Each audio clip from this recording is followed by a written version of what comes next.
Then, in particular, we talk about the reforms now, that is, we are talking about what changes. Referring back to the previous slide, that he has already identified the three problems that the Muslims were facing. Again, we go back to the even further previous slide that was talking about the conditions. Now, what are the reforms? He's talking about the religious reforms, social reforms, political reforms, and economic reforms. All four of them are interrelated. It's like a chain. They're all related. None of these are independent to each other. And then all their bases are linked up to this major cause, which is the religious reforms. Okay, so the first reforms that he talks about are the religious reforms. He's talking about the translation of Quran into Persian language so it had a better understanding. Similarly, if I start talking in some other language like maybe Chinese or Korean or Italian, there will be just sounds to you. You will not be able to follow or understand them. In the same way, he realized the fact that the people do not know Arabic, so it has to be translated to a language which they are going to understand, which they are going to read, and then that will be a better implementation to it as well. The Muslims were not focusing on the fundamental details, which were again the reason because they were not able to understand those minor details that were given in Quran to understand and follow they were not able to follow the proper teachings of Islam.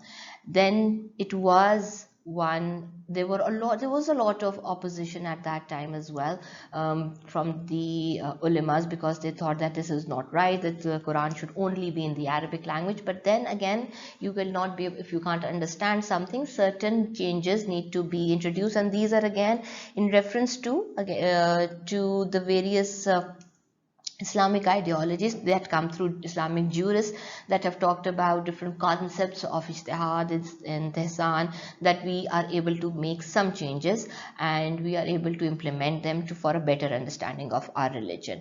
And then obviously it became very easy for the Muslims to understand and follow the teachings, and they did have some impact on it when we are talking about the revival. So this is one of the most important reforms that was introduced, because again it would be, when we come down to the Islamic teachings, that will be talking about all the other aspects of his reforms, because the teachings of Islam tell us how to lead a political life, a social life, as well as an economic life. Now, yes, again, one more thing, that beginning with the Persian, it further led to talking about translation into Urdu, which would further enhance and further make it available for people who did not even read or understand Persian. So Urdu was the next language. It was further translated by his son. Now, there are different schools of thoughts in Islam, and then he's decided that these are the four school of thoughts are the Hanfi, Hanbali, Shafi, and Malki, and all these four have written different interpretations. So, what Shah Wali Ullah had introduced in his ideology was that all of these four school of thoughts have some common elements. So those four common elements should be the ones that we need to focus on, rather than dividing the whole Muslim community into four different groups. Why don't we talk about the common elements which are being talked about and interpreted in all four school of thoughts? That will help unite all the Muslims and bring them back together. In the same context, he wrote a few books. That is, one is the Hajjatul Balagh, which is based on Quran, and then Izzatul Ikhfa, which is based on Hadith, which will be helping them. Now, this is could be a 4 marks question, talking about who wrote Hajjatul Balagh or who wrote about Izzatul Ikhfa and what were these two books about. So this can be a 4 marks question, or it can be a 5 marks source question if a reference is given to you, and then you need to talk about whether we're talking about the Hajjatul Balagh or we're talking about the Izzatul Ikhfa.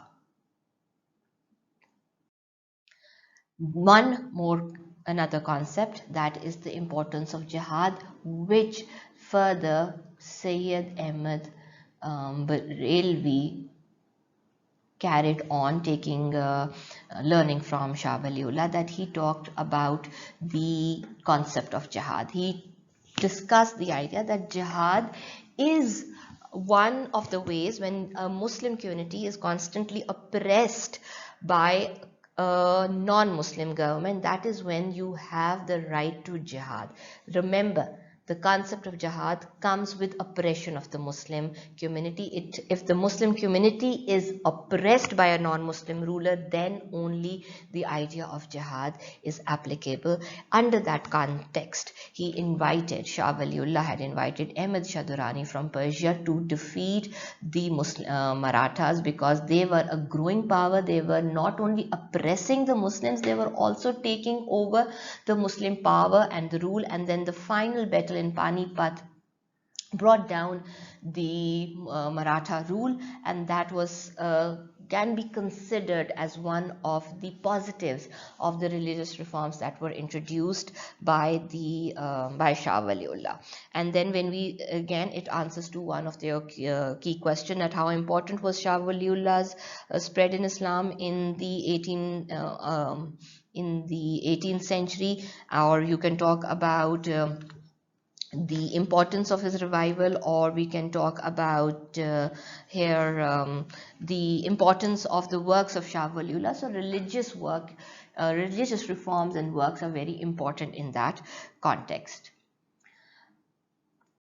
Now we come down to the social reforms. Remember, these social reforms are also interrelated to the religious reforms, because the Islamic teachings talk about how a society needs to be run. It talks about how the society needs to be governed, and Shah Waliullah also directed towards orientating the Muslims to the basic social justice and removing social inequalities and adjusting and accepting social justice that would help the Muslims to revive. Again, it has a religious ideology to it. So if all these concepts, again, they are talking about the reforms, that they are interlinked, as I said, to the religious reforms. They are not independent to anyone. They revive Islam according to prevalent economic system, talking about social justice, equilibrium. They are talking about equality. They are also talking about, when they're talking about justice,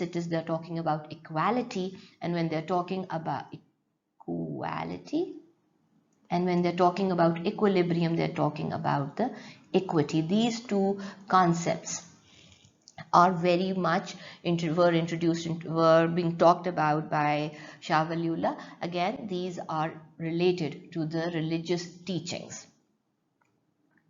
And then one very important thing that he talked about the social reforms in context was following the Islamic principles. That would mean to be paid justly, and as well as erase corruption. That would include a lot of, that will be now further linked on to your economics as well, that because society is related to economics, and all of these concepts are related to the religious teachings of Islam as well. Then, so Shah Waliullah, as we've already talked about a little religion and social aspects, he introduced some political ideologies as well. He gave some political services, that he was the first one to point out that to the Mughal emperors about their ignorance. There was talking about his malpractices that were leading them to ignorance, and he talked about the threats. He was the first one to talk and voice his concerns that if the Mughal emperors will continue on, carry on with the present situation, how they are going to affect their own empire. In lieu of these, he wrote a letter to Ahmad Shah Abdali inviting him to help the Mughal rulers at that time to bring down the Marathas in particular, because of their growing power, because of their growing influence. And again, this calls for the idea of jihad as well, because these Marathas were oppressing the Muslims. This was accepted, and there were a series of wars, and eventually in 1761, that is almost 2 years before his death, Ahmad Shah Abdali was able to bring down the Maratha powers, and it was a very as we can say, as it says, also a very bloody battle that was being fought, and this was a victory for the Muslims that gave hope to the Muslims that they need to follow what Shah Wali Ullah is saying, because it might in the longer run help them to bring out the revival. And again, it brings us to the question which says that how important was Shah Wali Ullah in the spread of Islam. It talks in the same time, it also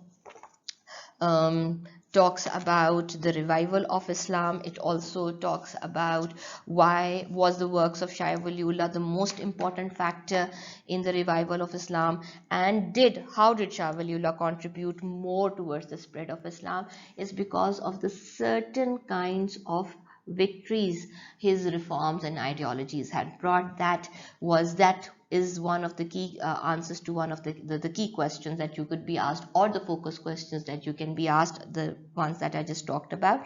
So I'll just quickly repeat them, like how important was Shah Wali Ullah in the spread of Islam, was the work of Shah Wali Ullah the most important factor in the revival of Islam, and how did Shah Wali Ullah contribute more towards the spread of Islam. Now we come to the economic reforms. Again, remember, economy is related to society, and we are dealing with the Islamic revival, so we need to understand the Islamic teachings in that respect, which again goes back to the revival spread. So all of this is related to your ideology of Islam's revival through religion.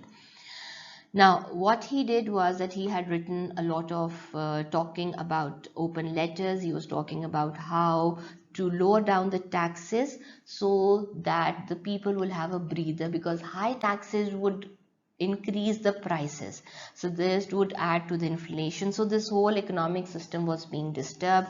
He talked about fair taxation policies. He talked about condemning the benefits that were given to the various people. Again, going back to the previous slide, that is the nobility versus the common people.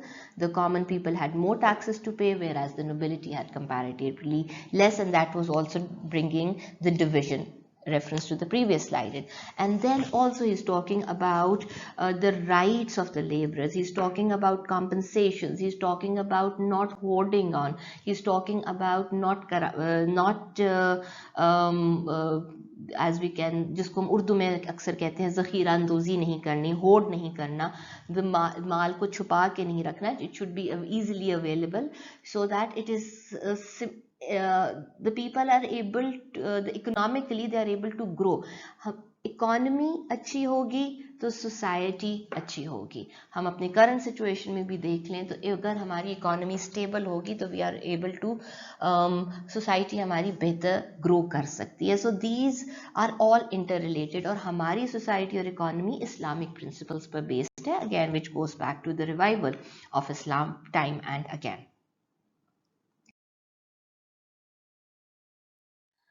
So again, it is a similar concept we are talking about the distribution of money, not exploiting the poor, and again capitalism was being considered to be there. So he was talking about a revolution, bringing about peacefully. All these changes had to be brought in because the society was growing. There were a lot of, again remembering the previous slide, the external influences that were particularly coming by the British East India Company. So all these elements had to be looked into, and that is what Shah Wali Ullah takes a lot of credit, and that is why he is also considered to be the most important factor in the revival of Islam, because he was talking in a global perspective. He was talking at a larger perspective, not just concentrating to one particular ideology like the other reformers did, but he is talking about politics, economy as society, as well as how all these things can be interrelated to the Islamic teachings. Okay, just a quick revision for these things that we have talked about. Now he was he takes, now this can be a 4 marks question at well when we're talking about who was Shah Wali Ullah. So, or what he did for the revival of Islam can be a 7 marks question. This comes out in the conclusion that Shah Wali Ullah was responsible for the awakening of sense of moral responsibility. He was considered to be a rescuer. His writings and teachings, he found a school of he designed a new school of thought that was bringing all the others together, and many Islamic leaders and thinkers were actually inspired by him, which we will be talking about after this little short break.